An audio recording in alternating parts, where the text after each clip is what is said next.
સુરતમાં અચાનક વરસેલા વરસાદને લઈ વરાછા વિસ્તારમાં આવેલ વર્ષા સોસાયટી વિભાગ 1 માં મોટી દુર્ઘટના બની હતી, જેમાં એક જૂનો જર્જરિત મકાન ધરાશાયી થઈ ગયો હતો। જો કે સદનસીબે આ મકાન ધરાશાયી થયો તેમાં કોઈ જાનહાનિ થઈ ન હતી।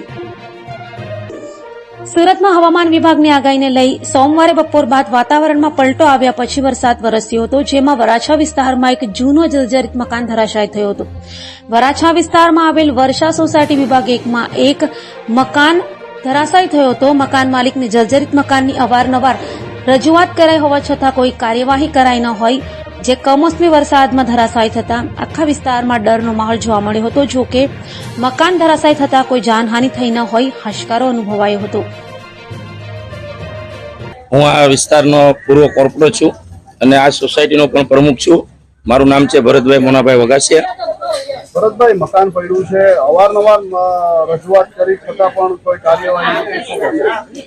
ના, એ લોકો રિપેરિંગ કઈ કરવાના હતા, કઈ ખાલી કરવાનું એમ કહેતા હતા, પણ હવે અવારનવાર રજૂઆત કરતા પણ સંજોગના હિસાબે મકાન માલિક પાસે ટાઈમ ન હોવાથી આ વસ્તુ રહી ગયેલી છે અને આ બનાવ બન્યો છે।